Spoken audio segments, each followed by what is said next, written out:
Hi, when it's math, it must be Maths by MEA. Welcome again to the world of Maths by MEA. So my aim is to let you know all the basic conditions and the basic concepts of all the topics. You have a question in front of you, the basic one, the largest square inside a right angle triangle, but the right angle triangle is an isosceles right angle triangle. We can put two square, the two largest square in the right angle triangle. One is on the base, one is on the hypotenuse. I want what is the area ratio of this square to this square. I would say please pause the video and try to find this question. I hope questions को तो आपने find किया होगा. Even you can find the solutions very easily. आपके दिमाग में क्या होता है? You have only one concept, that is b into h upon b plus h is the side of the square. ये क्या होता है? Side of the square. We are not looking for the side of the square. We are looking for the area of ratio of the square. If we have a right angle triangle which is an isosceles right angle triangle, इसके बारे में तो कभी सोचा ही नहीं कि isosceles right angle triangle होगा तो क्या होगा.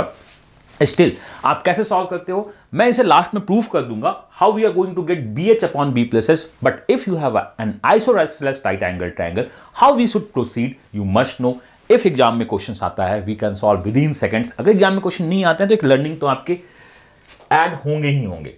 सो let's move to the next page. So b into h upon b plus h आप करोगे, मुझे पता है, बट हमें ऐसे नहीं करना है. इसको याद रखो. मैं बताऊंगा कि आपने कैसे सॉल्व किया. आपने बी एच सॉल्व किया, बी इंटू एच सॉल्व किया एंड क्वेश्चन को सॉल्व करने की कोशिश की. That is the standard and the best way. मैं आपसे मना नहीं कर रहा हूं, बेस्ट वे नहीं है. But whenever an isosceles right angle triangle, क्या आपको कुछ बात पता है कि these two angles are the 45 degree, these two angles are the 45 degree. If you can use 45, 45, 90 concept in this one, you can solve question in the fastest manner possible. तो अगर आपके पास कभी भी हो तो b into h में आप जाना. I say if this one is a, ये मेरा क्या है a है, and this should be what a root 2 because both are the same triangles. We have 45 degree, we have 45 degree. Can I say अगर यहां पे 90 डिग्री होगा, अगर यहां पे 90 डिग्री होगा तो ये भी 45 डिग्री होगा. If this value is x, ये भी x होगा और सिंस स्क्वायर है तो ये x होगा. Isn't it? अगर आपका ये 90 डिग्री है 45, if I say DC is x, since 45, 45, D is x and D and B are the same things, this should be the x. So we can say x is equal to a by 2. If you have an isosceles triangle, there is no need to go for the b into h upon b plus h. आप उससे भी निकालोगे. This is base into height upon base plus height is equal to a by 2. मैंने कहा आप इससे भी निकालोगे, मुझे कोई प्रॉब्लम नहीं, आप निकालोगे इससे. बट ये तो बहुत इजीली दिखता है ना. Why we go only for the toughest solution? हमें toughest solution में क्यों जाना है? अगर आपके पास isosceles triangle होता है, you have still 45, यहां से भी 45, this should be a by 2 and the a by 2 से आप इसे निकाल सकते हो. So the side is actually a by 2. Side मेरा क्या है a by 2. स्टिल अगर मैं वहां पे b into h upon b plus h लगाऊंगा आंसर्स आएंगे बट बहुत ज्यादा मेहनत लगेगा. कैन वी से यहां पे 90 डिग्री है, ये मेरा 90 डिग्री है. If this one is x, ये भी x होगा, ये भी x होगा. अगर ये x है तो ये भी x होगा. This is the side. So if I से this one is 90 degree, my mistake, this one is 90 and this one is 45 degree. 45, 45 and isosceles triangles, if I assume the side is x, ये भी मेरा x होगा, GF is the side x and the x. And again we have a 90 degree because this is a linear pair, यहाँ 45 होगी and this one is x. So we can say x is actually a root 2 divided by 3 because यहाँ 3 है. So this one is a root 2 divided by 3. ये बहुत easily निकाल सकते हो ना आप. मैं आपसे बताता हूँ कि आपके पास क्वेश्चंस अगर दिखने लगे तो आप बहुत ज़्यादा परेशान हो जाते हो. If you have a question like this, question is what? You have an isosceles right angle triangle AB equal to BC. The hypotenuse is 15 centimeter. Find the area of the largest square inside right angle triangle on hypotenuse base. आप बोलोगे कि यहाँ 15 है, यहाँ वो है. आप बोलोगे चलो 15 स्क्वायर नहीं है, 15 सेंटीमीटर है. तो आप बहुत ज़्यादा दिमाग लगाना स्टार्ट कर देते हो. बट ये हमेशा याद रखो, बहुत इंपॉर्टेंट है. If you have the largest square inside the right angle triangle on hypotenuse with the an isosceles, तो अगर ये 15 है, side is actually 5 centimeter, area of the square is 25. बहुत सिंपल है ना. हाइपोटेन्यूज को 1/3 कर देंगे, हमारा स्क्वायर का साइड मिल जाएगा, आ जाएगा. इस ऑब्जर्वेशन को याद रखना. यहां से कहा इफ आई से this one is a by 2, अगर मैंने कहा ये a by 2 है और ये a root 2 by 3 है, side ratio is actually 3 2 root 2. अगर आप इसे सिंप्लीफाई करोगे तो साइड आपका 3√2 में जाएगा और हमारा क्वेश्चन क्या है, we need to find the area ratio. If the side ratio is 3:2√2, the area ratio should be 9:8. Side का स्क्वायर होगा. वी हैव साइड रेशियो 3:2√2, तो जो हमें एरिया निकालना है, we need to go for the square. 9:8 should be the answer. If the area of this one is 9, area of this should be the 8. आपसे next question पूछा जा सकता है, you have a right angle isosceles triangles, the area of this one is 81. अगर इसका area 81 है तो इसका एरिया क्या हो जाएगा 72. That is 9:8. तो ये सारे आउटकम्स आप पता रखो, बहुत इंपॉर्टेंट है. आप b into h upon b plus h से भी निकाल सकते हो. जिन लोगों को नहीं पता है b into h plus b plus h, मैं उनको बता दूंगा कि वो क्या है, बट माइंड योर बिजनेस.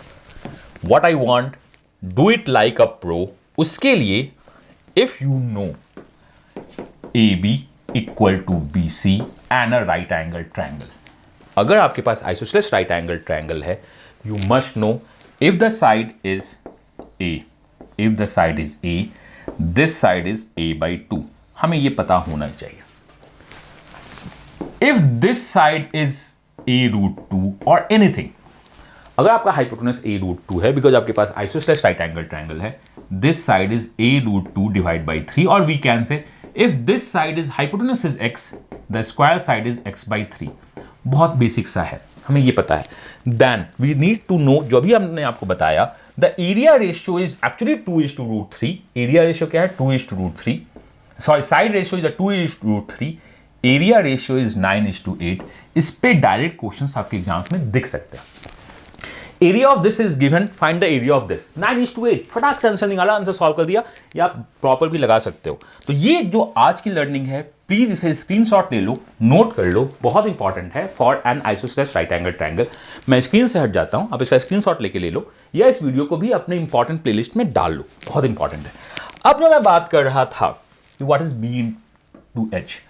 अगर आपके पास एक जनरल कॉमन कोई भी ट्रायंगल हो, अभी तो मैं कंडीशनल ट्रायंगल में बात कर रहा था, अगर आपके पास कोई भी ट्रायंगल हो and we are going into what, the largest square inside this. Since ये स्क्वायर है तो लाइंस पैरेलल होंगी, एंड जब भी लाइंस पैरेलल होती हैं we go with the Thales theorem. हम किस में चलते हैं, हम जाते हैं Thales theorem. I say assume base is the B. अगर ये मेरा बेस B है फॉर द ABC, तो यहां पे मैं DE मान लेता हूं. इसके बेस को मैं बोलता हूं B into x. X is a multiplying factor. Thales theorem, this ratio upon this ratio is B into x. आप किसी और तरीके से भी सॉल्व कर सकते हो. I am going to use the Thales theorem.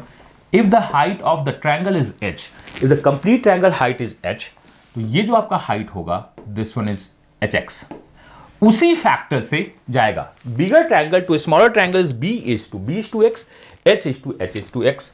तो मैं इस हाइट को अगर निकालूं तो आई से this is h minus hx. यही होगा h minus hx. So this is what we are working on, a square. So we can say this line is actually equal to this line. So the value is bx is equal to h minus hx. So b into x plus hx is equal to h. The value of x is equal to h upon b plus h. So this one is the multiplying factor. ये क्या है, हमारा multiplying factor है. Side को हमने क्या लिखा है bx, तो h का वैल्यू, x का वैल्यू मैं अगर पुट कर दूं तो this one is this side. ये जनरल है, this is the side of the square, the largest square inside any triangle. ये जनरल है. लोगों को यही बहुत बार याद रहते हैं, ये जो छोटे छोटे बेसिक ऑपरेशंस हैं ये भूल जाते हैं. तो मैं चाहता हूं कि आगे से मत भूलो और अपना बेस्ट देते रहो. एंड अगर आप चाहते हो कि आगे बहुत सारे वीडियोज आपके पास आते रहे और आप सीखते रहो, तो प्लीज इस चैनल को सब्सक्राइब कर लो कि सारे नोटिफिकेशन आपके पास पहुंचते रहें. फेसबुक एंड टेलीग्राम भी ज्वाइन कर लो, जिसका लिंक डिस्क्रिप्शन में दिया है. और बहुत सारे इंपॉर्टेंट कोर्सेज अभी आपके इसी चैनल पे अनाउंस होने वाले हैं, which we are going to bring on this channel. And अपने क्लोज ग्रुप्स के लिए भी बहुत कुछ आने वाला है. आप देते रहो अपना बेस्ट, क्योंकि हमें अपना बेस्ट देना है, और आपका बेस्ट जब भी मिलेगा तो बेस्ट रिजल्ट तो आएगा ही आएगा. मैं सिर्फ हम ये, गॉड ब्लेस यू. मिलते हैं अगले कुछ इन्फॉर्मेशन या कॉन्सेप्ट के साथ बहुत जल्द. Bye bye.